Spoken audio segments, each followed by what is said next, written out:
بسم الله الرحمن الرحيم. اخوكم حسام في الكرة مع حس. ما تنسوش يا جماعة دعمنا بلايك وشير للفيديوهات. ده امر مهم جدا جدا علشان نقدر نستمر في البث مع حضراتكم.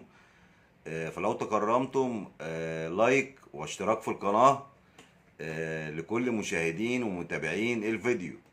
طيب انا معايا حلقة يعني مهمة جدا جدا، وهي في الحقيقة هتبقى يعني في الغالب حلقة طويلة بعض الشيء. احاول ان انا يعني اتكلم فيها بسرعة شوية، لكن فيها احداث كتيرة جدا. فممكن كده حضرتك او حضرتك يعني تجيب كوباية الشاي الظريفة وتتفرج على الحلقة، لان فيها اخبار كتيرة جدا. يعني انا بحاول في حلقاتي ان انا يعني اعمل بعض الحلقات القصيرة ويبقى فيها برضو معلومات كتيرة. في بعض الحلقات التانية بتبقى مهمة لان فيها بعض شرح للاحداث والتحليلات المهمة جدا. فيعني احنا نرضي جميع الاطراف باذن الله. وايضا الحلقه وفيها اكتر من عنوان. يعني معايا في الحلقه الحضري يهين الاهلي ويكشف المبادئ المزيفه. تشكيل نادي الزمالك اليوم.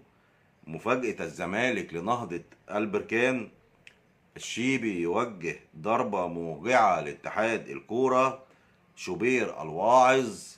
مهيب بيشجع نهضة البركان.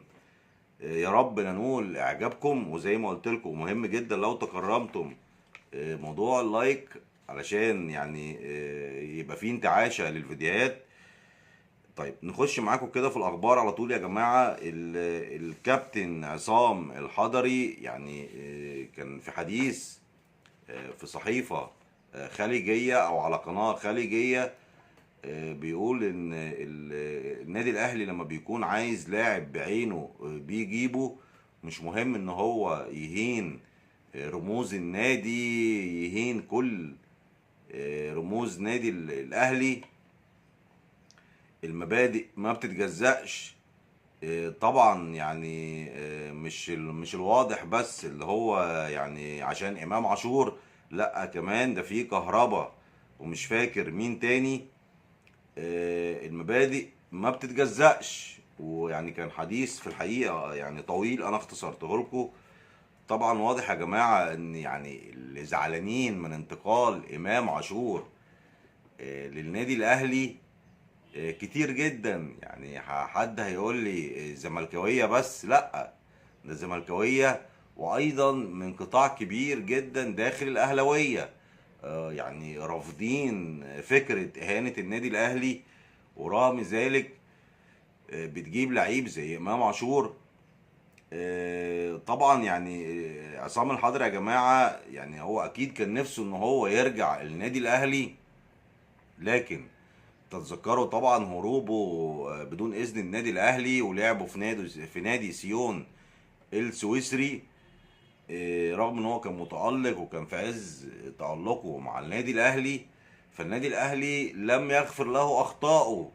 فهو بيتساءل طب يعني انت يا اهلي ما غفرتليش اخطائي؟ وعندكم في لعيبة تانية برضو يعني من امثال مثلا حسام عاشور. في اكتر من نموذج عندكم برضو. كهربا اللي هارب من نادي الزمالك يعني يمكن اشار ليه الكابتن عصام الحضري. وكهربا كلنا عارفين اخلاقه. يعني لما كان في الزمالك شتم الاهلي، زي كده لما هو في الاهلي برضه غلط في الزمالك. يعني لاعب ما عندوش مبدأ اصلا. فعلشان كده عصام الحضري بيتساءل. ونجوم كتيرة في الحقيقة من قدامى لاعبي النادي الاهلي برضه اعلنت رفضها التام. وجزء كبير جدا من جماهير النادي الاهلي رافضه يا جماعه. الجزء المثقف الواعي. ما تبصوش للجزء اللي هو العجيب جدا اللي هو قبل ما ننتقل. انا فاكر والله الجمله الشهيره دي يعني ما راحتش من بالي. قبل ما امام خلاص عاشور النادي الاهلي اعلن اقتراب انضمامه ليه. طلعوا في المدرجات. كان الاهلي بيلعب ماتش في الدوري على ما اعتقد. وقال صالح سليم مش ناسينه، امام عاشور مش عايزينه. على طول اول ما الاهلي ضمه تاني يوم قال لك بص امه الحراق. آه، شد حيلك يا امام. وبقى يرفعوا لافتات لامام عاشور وبيهنوه وبيشجعوه.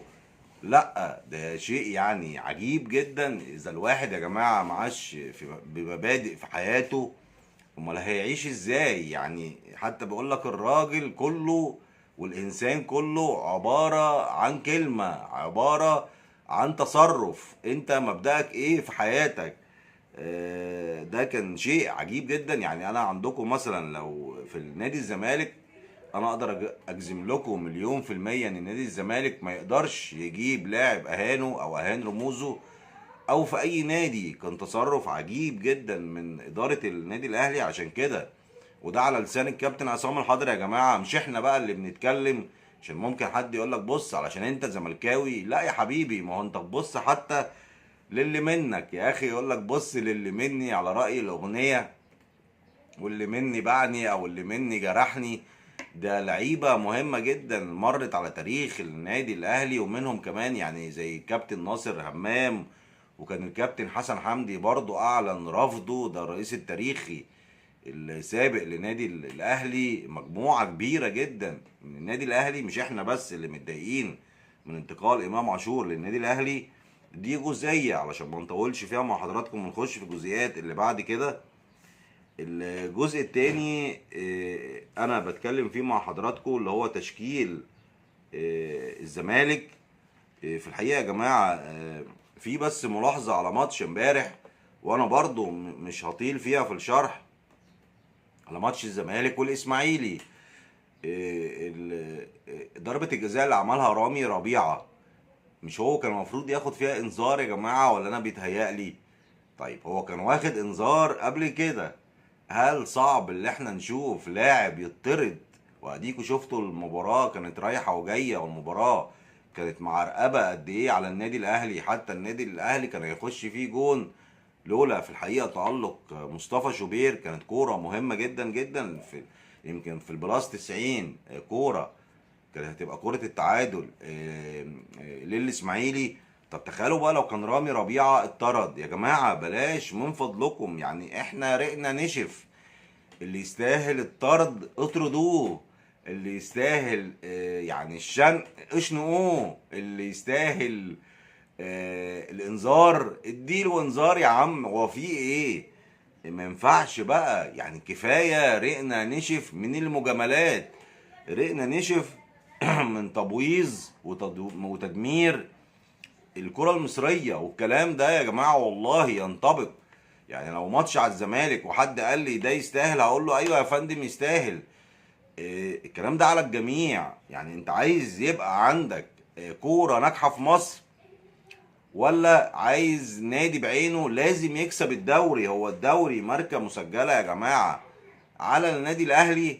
ولما نيجي بعد كده نقول بصوا اديكوا اهو بتكسبوا، يعني بالتزييف بتكسبوا، بالاونطه الدوري يا حرام. ما انت هتقول بقى قول زي ما انت عايز تقول، لان في الحقيقه مفيش رادع. التحكيم يعني سيء جدا ومدلس. يعني بس حسبنا الله ونعم الوكيل. مش هتكلم اكتر من كده في النقطه دي. اخش بقى معاكم سريعا كده على اخبار نادي الزمالك. قائمة الزمالك الكاملة يا جماعة: في حراسة المرمى محمد عواد، معاذ علاء، عبد الرحمن علاء. خط الظهر حمزة المسلوسي، حسام عبد المجيد، فتوح، مصطفى الزناري، عمر جابر، ياسر حمد. خط الوسط دونجا، شحاتة، زياد كمال، عبد الله السعيد، ناصر ماهر، احمد حمدي، مهاب ياسر، محمد عاطف، زيزو، مصطفى شلبي. خط الهجوم ناصر ماهر وسامسون اكينولا. طيب قائمة الغيابات بقى مهمة جدا اللي انا اقولها لكم، لان من خلالها هتشوفوا ان في غيابات كتيرة في الماتش ده عن نادي الزمالك. ممكن كمان نصنف يعني ايه هو اللي غايب للاصابه او للايقاف: شيكابالا، اوباما للاصابه، ورؤى ايضا لعدم الجاهزيه الفنيه، نيمار وجهه نظر فنيه، ابراهيم انضاي برضه وجهه نظر فنيه، سيف الدين الجزيري للايقاف. كان واخد انذارات قبل كده. يوت يابا او موت يابا، وجهة نظر فنية، معاه محمود علاء، معاه سيف فاروق جعفر، ومعاهم محمد صبحي. في الحقيقة يا جماعة يعني في بس استفسار، يعني هو بس المدرب طبعا يعني غياب سيف الدين الجزيري بعد ما يعني امتع واثر في فريق نادي الزمالك وبقى لاعب مهم جدا للايقاف، يعني ده غصب عن نادي الزمالك.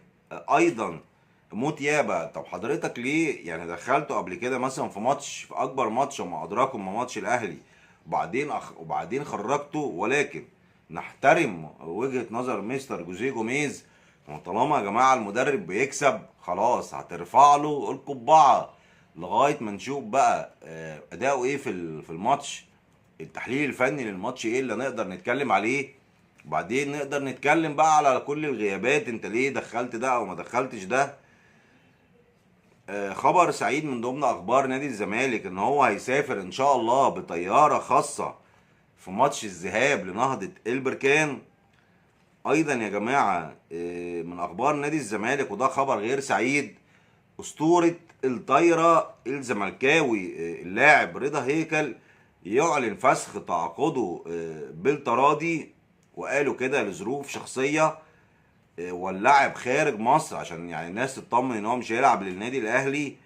طب في الحقيقه هنا يا جماعه يعني ده احسن لاعب من ضمن هم عد غنماتك يا جحا، لان في نقص كمان في اللاعبين على مستوى كل اللاعبات لنادي الزمالك، من ضمن 4 أو 5 لاعبين في كرة الطايرة ده أفضلهم أسطورة، يعني لاعب معجزة، أهم لاعب في الطايرة في نادي الزمالك. طب أنت ليه سمحت له إن هو يمشي؟ هل هو زعلان من إدارة نادي الزمالك؟ مش عارفين في الحقيقة إيه الأسباب الحقيقية. طب أنت المفروض اللي أنت عايز تتعاقد كمان مع لاعبين، مش تمشي لاعبين. في الحقيقة في تخبط كبير جدا، يعني الكل لمسه في ألعاب الصالات، علشان كده منهارة بالكامل. سامسون اكينولا يا جماعه، نادي الزمالك يعني يبلغ اللاعب ان هو متمسك بيه نظرا لارتفاع مستواه في المباريات الاخيره، ولكن وحط تحت ولكن دي اكتر من خط، اداره النادي عايزه تقعد مع اللاعب، هو بياخد تقريبا 750 الف دولار في السنه، عايزه تقلل الراتب بتاعه للنص، يعني ياخد 350 الف دولار تقريبا. هل اداره نادي الزمالك تنجح ان هي تقلل النفقات وتيجي للاعب زي اكينولا ده وتقول له لا انا هديك 350 الف دولار بدل 750 الف؟ انا اشك، يعني صعب جدا جدا يا جماعه المسائل دي. ولكن يعني احتمال ان هي حتى تقلل، يعني لو قللت حتى مثلا يا اخي خليها توصل ل 500 الف دولار، نادي الزمالك مستفيد. خلي بالكم نادي الزمالك يا جماعه مجبر ان هو، احنا قلنا ان شاء الله خير وانا جاي لكم في اخبار كويسه كمان عن موضوع رفع ايقاف القيد عن نادي الزمالك، ولكن نادي الزمالك مش هيقدر يستغنى عن اي لاعب من اللعيبه الحاليين، ودي بتبقى الصعوبة لغاية ما يرفع ايقاف القيد رسمي. فعلشان كده نادي الزمالك بقى بيدور في اوراقه القديمة، يقدر يحاول يقنع بعض اللاعبين لتخفيف رواتبهم، هيقدر يشوف هيعمل ايه. ايضا من الاخبار الجيدة، فاكرين مشكلة يا جماعة احمد بالحاج لما مشي من نادي الزمالك؟ يعني كان معار لمدة سنة، واعتقد كان ناقص له رقم بسيط ما خدهوش، انا مش متذكر الرقم بالظبط دلوقتي وانا بكلمكم. المهم ان نادي الزمالك اعلن الاتفاق مع احمد بالحاج وحل مشكلته الماديه المتاخره، ده شيء كويس جدا. ايضا من الاخبار الجيده عن نادي الزمالك، سيدات الطايره كسبوا مايو الكاميروني في البطوله الافريقيه. والمهم هنا يا جماعه ان سيدات الطايره لما يقابلوا بقى سيدات طايره النادي الاهلي يورونا كده بقى ايه شجاعتهم، يورونا، كنت لسه هقول لكم ورونا رجولتهم، لكن طبعا لا، يعني السيدات يعني ممكن فعلا يعملوها ويبقوا افضل من 100 راجل. آه، فده المهم، لان برضو سيدات الاهلي عمالين يكسبوا، اكيد هيتقابلوا مع بعض يا اما في النهائي او قبل كده. المهم ان هم لما يقابلوا الاهلي، لان السيدات الطايره في الاهلي متفوقين يا جماعه في اخر سنتين على سيدات الطايره في نادي الزمالك بفارق وجاد كبير جدا جدا. فعايزين نشوف كده شجاعه بقى وجرأة سيدات طايره الزمالك، ويبقوا يا رب بألف راجل مش براجل واحد، علشان نسقف لهم ونشجعهم يا رب الخير لنادي الزمالك. ايضا يا جماعه، كلنا شفنا موضوع مجدي قفشه وخناقته مع كولر، لان هو خرج بره القايمه تماما، وقال للكولر في وشه يعني انت ظالم، انت قلت لما المصابين يعني يرجعوا هيخشوا في المباريات بالتدريج وممكن يستنوا 4 أو 5 مباريات، لكن انت ملعبتنيش ونزلت لاعب زي امام عاشور مباشرة. في الحقيقة يعني ناس تقول لك ايوه هو عنده حق، ناس تانية تقول لك لا المدرب بقى هو صاحب وجهة النظر، ما ينفعش الاعتراض عليه بأي طريقة. خلي بالكم يا جماعة اللاعب ده يعني عبارة عن احاسيس ويعني وبني ادم، لكن انا طبعا مش مع محمد مجدي قفشه، المفروض ما يعترضش بالطريقه دي. طبعا يا جماعه يعني هداف الزمالك زيزو ب6 اهداف. المفاجاه الكبيره هنا ان الهداف بقى للدوري الممتاز في النسخه الحاليه حتى الان هو حسام اشرف بنتيجه 11 هدف. يا رب ان شاء الله. وده يعني كل الاخبار واصله لنا من نادي الزمالك ان هو هيبقى اول الصفقات، بس ان شاء الله نفك القيد يا جماعه. تخيلوا حتى لما يكون لاعب معار عندك ممكن ما تعرفش تجيبه لو عندك ايقاف قيد. ايقاف القيد ده بيعمل لخبطه كبيره جدا في الاوراق ومشاكل كبيره جدا للنادي. ايضا يا جماعه من ضمن اخبارنا ان نادي بيراميدز كده يعتبر هو لو النتيجه اعتمدت من الدور الاول اللي هيروحوا دوري الابطال او الكونفدراليه، الزمالك بعد ما كسب انبي 1-0 بالامس ضمن الوصول لدوري الابطال. وخلي بالكوا نادي بيراميدز هو اول الدوري حتى الان. ربنا يستر وما اللي في بالي ما يتمش. لو تعثر النادي الاهلي في اكتر من مباراه انا بقول لا قدر الله، ونادي انبي استمر في المكسب ونافس مع الزمالك، او خلاص اقترب حتى في الدور التاني يا اخي ان هو يحسم الدوري، فجأة كده لما الاهلي هيلاقي ان هو الدوري بقى مش هيبقى ليه، فيقول لكم هوبا اتحاد الكوره طلع بقرار الغاء الدوري العام. يا جماعه يعني انا مش عارف اوجه لكم نداءات ايه. والله الموضوع ولا موضوع يعني تحيز وخلاص، لازم نحافظ على صورتنا. صورتنا بقت زي الزفت يعني جوه مصر وبره مصر وفي اي حته. صورتنا وفضايح الكره المصريه يا جماعه الناس بتشوف كل الاخطاء الكارثيه دي وبتدي تقييمات سلبيه جامده جدا وصوره زي الزفت للكره المصريه. ايضا يا جماعه من ضمن بقى اخبارنا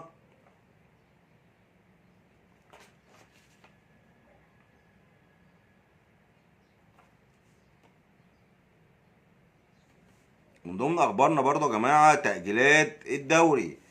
يعني عايزينكم كده يا جماعه خلي بالكم، اوعى تفتكر ان الزمالك بس هو اللي كان بيلعب في افريقيا كانت كميه المباريات دي هتتاجل. انسى. واكبر دليل على كلامي ان عندك فيوتشر مثلا بيلعب يعني لعب نفس المباريات مع الزمالك حتى خروجه الدور اللي قبل النهائي، لما الزمالك خرجه، او الدور اللي هو اللي قبل النهائي لعب عدد مباريات اكتر من نادي الزمالك. القصه في هنا ايه يا جماعه؟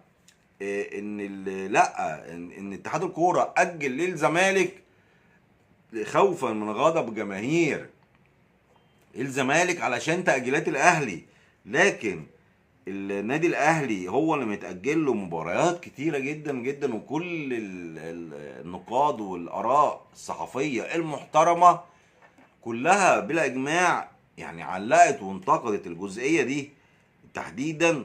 طبعا النادي الاهلي يقول لك بص اصل انا لعبت في الشامبيونز ليج وانا لعبت معرفش فين لا في الحقيقه يعني اتحاد الكوره خاطب النادي الاهلي لو تتذكروا قبل ما الاهلي يلعب حتى في بطوله الشامبيونز ليج، تتذكروا اللي كسبها سان داونز، قال له كفايه عليك بطوله واحده زي دوري الابطال، لان انت كمان هتلعب في كاس العالم. والنادي الاهلي رفض. النادي الاهلي متمسك بكل البطولات، يقول لك اصل انا عندي رعاه ومش عايز اخسر فلوس. طيب خلاص يا حبيبي، يبقى وكمان عندك امكانيات ماديه وعندك فريقين، يبقى خلاص، يبقى لازم غصب عنك تلعب بعض المباريات باللعيبه المتاحه عندك. يا جماعه ده احنا فتره من الفترات نادي ليفربول لو تتذكروا كان عنده في انجلترا نهائي الكاس الانجليزي، وعنده ايضا نهائي كاس العالم. طبعا قال لك مش هعرف العب نهائي كاس العالم من غير النجوم الاساسيين.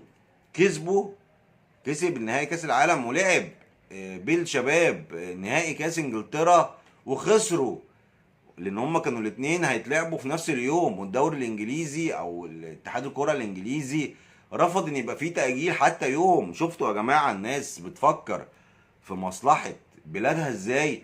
شفتوا الناس ماشيه بنظام محترم ازاي؟ من ضمن اخبارنا برضو السيئه يا جماعه ما علمناه ان الكابتن عامر حسين هيستمر في منصبه وبيتم اعداده، ودي مفاجاه من العيار الثقيل في الحقيقه، هتبقى في جبين الكره المصريه بالكامل. ان بيتم اعداده وتهيئته للمنصب القادم، او لما اتحاد الكوره ده خلاص يستقيل علشان الانتخابات الجديده، برضه ناويين يحطوه في اتحاد الكوره اللي جاي. ده احنا كده هنشوف ايام سودة لفترات طويله اسود من كده. في الحقيقه مش عارفين يعني التمسك الكبير قوي قوي ده ليه؟ هل خبراتك؟ هل انت انجزت معانا في الدوري يا استاذ عامر؟ ولا هي قصة ايه؟ ولا انت يعني علشان ارضاء للنانوس، يعني ارضاء لعيون النادي الاهلي؟ النادي الاهلي متمسك بيك جدا في اتحاد الكورة. حاجة عجيبة جدا جدا، وده اللي احنا بنتكلم فيه يا جماعة. ما ينفعش، لازم يبقى فيه قرارات جريئة في اتحادات الكورة القادمة، ولازم يبقى لنا، ولازم في الحقيقة احنا حتى كجماهير الكورة يبقى لينا رأي. اكتب رأيك وشارك برأيك وبصوتك، رأيك مسموع في كل المواضيع اللي احنا بنتكلم فيها. هل حضراتكم حابين تشوفوا عامر حسين في الفترات القادمة للاتحاد الكورة ايه الجديد؟ ايضا يا جماعة من ضمن اخبارنا لنادي الزمالك، نادي الزمالك بعت استفسار للاتحاد الافريقي بيقول له خاص بموضوع فريق نهضة البركان. بيقول له في 2 لعيبة، اللاعب الاول حمزة المساوي لان كان عنده ايقاف مباراة، ولاعب تاني عمر العرجون لان كان عنده ايقاف مباراتين. الاتنين لعيبة دول هيلعبوا في ماتش نهضة البركان الاول مع الزمالك، او هيلعبوا الماتشين مع الزمالك ولا لا؟ وراح طبعا يا جماعه نادي نهضه البركان بيقول لا خلاص كده اكن ماتشين اتحاد العاصمه اتلعبوا.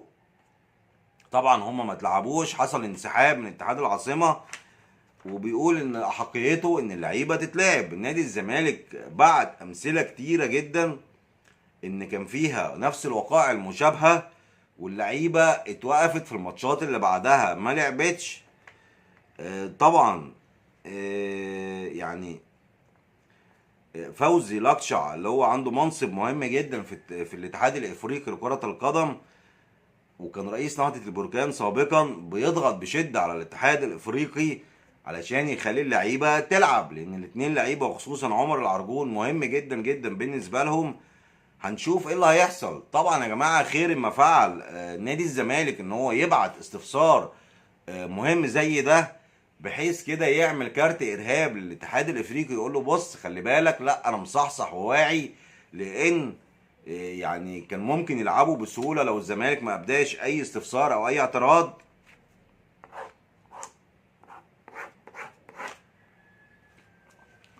اخش معاكم بقى يا جماعه على اخبار مهمه جدا جدا برضو لنادي الزمالك.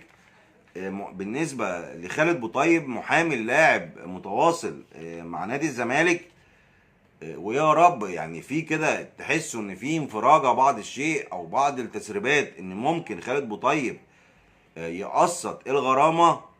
وبالنسبه ايضا يعني في الفتره دي برضه نادي الزمالك بيحاول يتوصل مع باتشيكو، المبلغ اللي ليه 450 الف دولار.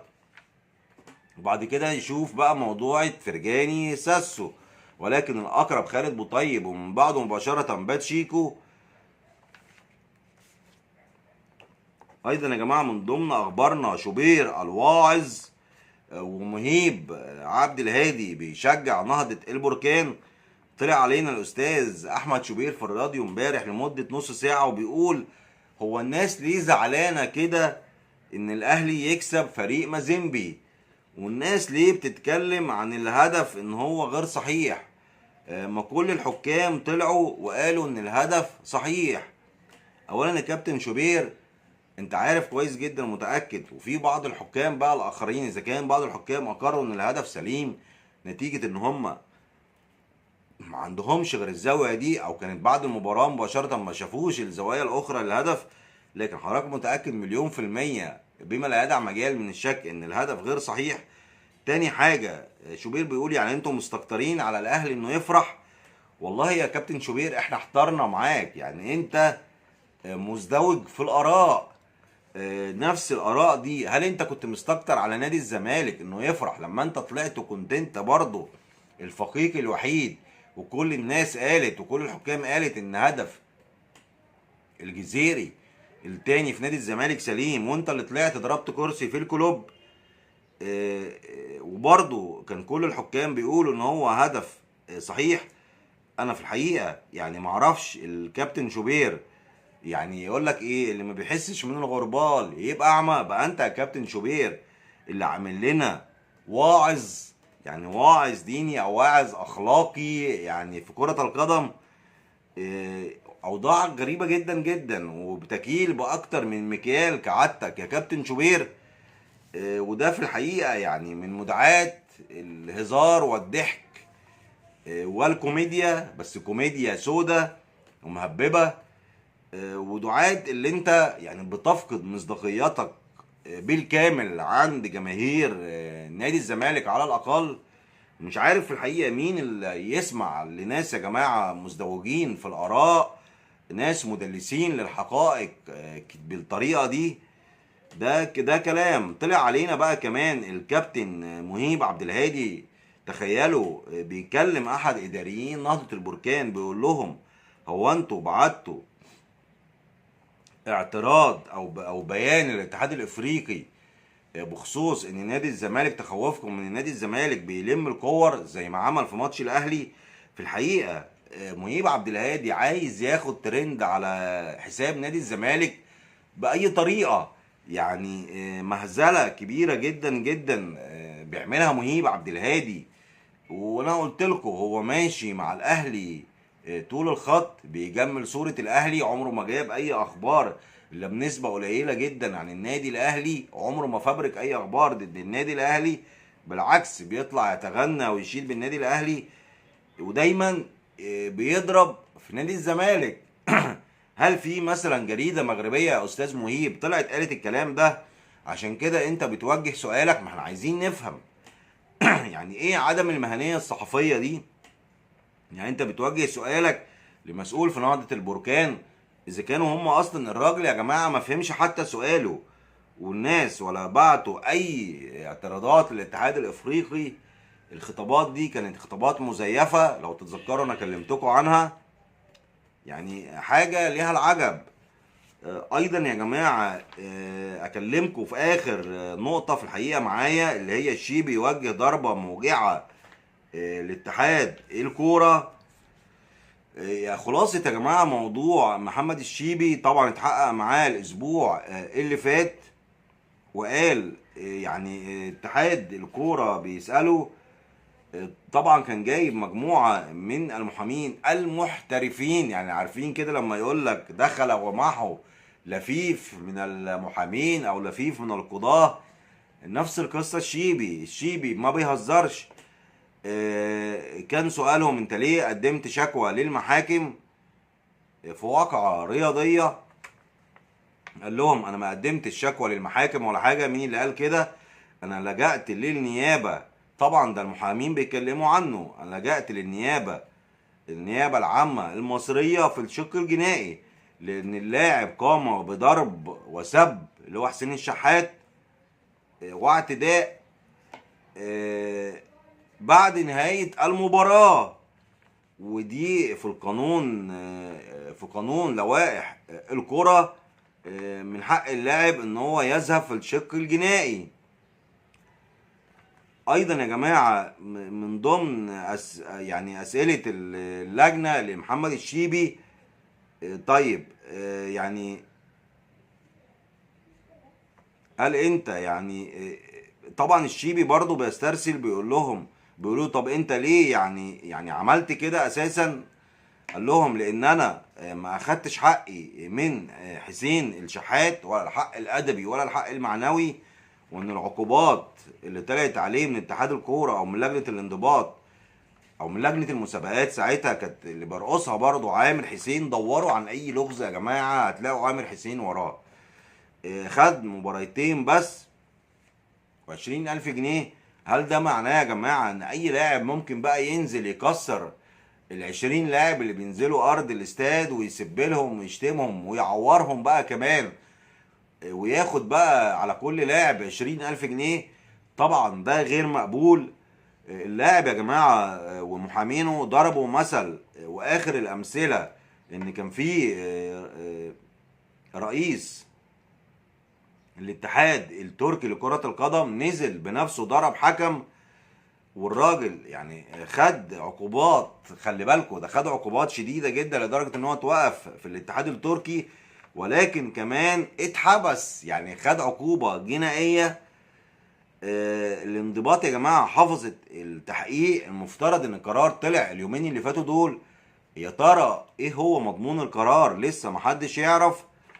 اتحاد الكوره مرعوب وخايف، لان زي ما قلت لكم اتحاد ضعيف، مهلهل، اتحاد مهزوز، اتحاد عنده اخطاء كارثيه. خايف لاكتر من سبب، وده برضو لب الموضوع. خايفين ان نادي بيراميدز او النادي الاهلي يروح يشتكي في الفيفا. طبعا ان على الناحيه التانيه برضو يعني هكلمكم عن وضع النادي الاهلي في الجزئيه دي. النادي الاهلي بيقول لك لا، ده حقي انا متمسك بيه، ان اللاعب مش من حقه ان هو يلجأ للقضاء، لان دي واقعه على حسب حد. يعني انا بنقل لكم الوجهتين، ايه وجهه نظر الشيبي ومحامينه زي ما انا اتكلمت، ودي وجهه نظر النادي الاهلي، ان مش من حقه ان هو يلجأ للمحاكم، لان دي قضيه داخل الساحات الرياضيه. وعايزين القرار يطلع باي طريقه يا جماعه. ما علمناه ان لازم وقف الشيبي حتى سحب القضيه الجنائيه. انا مش عارفين برضو يعني هل في قرار ممكن يصدر بالصيغه دي؟ يعني برضو حاجه عجيبه جدا يعني من عند وجبروت النادي الاهلي. طيب الحاجه التانيه، اتحاد الكوره يا جماعه خايف على نفسه اصلا، لان ممكن يحصل مشاكل كبيره جدا ليه لو القضيه دي راحت للفيفا. لو صدر قرار من لجنة الانضباط المفروض تروح للجنة التظلمات. طب ما هي درجات التقاضي الأخرى؟ المفروض إن في لجنة فض المنازعات. المفروض كمان إن في مركز التسوية والتحكيم. أولا مركز التسوية والتحكيم ده تم حله وإنهائه تماما، وللأسف ودي بقى من ثغرات اتحاد الكرة المصري، مفيش أيضا حاجة اسمها لجنة فض المنازعات. طيب لو القضيه دي راحت الفيفا هيبص كده على اول درجات التقاضي. طب ما راحتش ليه للجنه التظلمات؟ اوكي ماشي، ممكن تروح للجنه التظلمات اللي هي داخل الاتحاد الكوره. طيب ما راحتش ليه للجنه فض المنازعات؟ اوبا اقف هنا بقى، هيلاقي ان اتحاد الكوره المصري ما عندوش لجنه فض منازعات. دي كارثه ومصيبه سودة. طيب كمان يا جماعه الفيفا هيسأل او هيقول طب ادوني بقى اللي حصل في الموضوع بالكامل. ممكن يوقع عقوبات على اتحاد الكرة المصري ان هو يلاقي العقوبة غير سليمة. في الحقيقة في ثغرات اللي هي وقعت على حسين الشحات، في ثغرات كتيرة يعني كبيرة جدا جدا في القضية لو راحت الفيفا، وهيبقى فيها خطورة على الكرة المصرية بالكامل.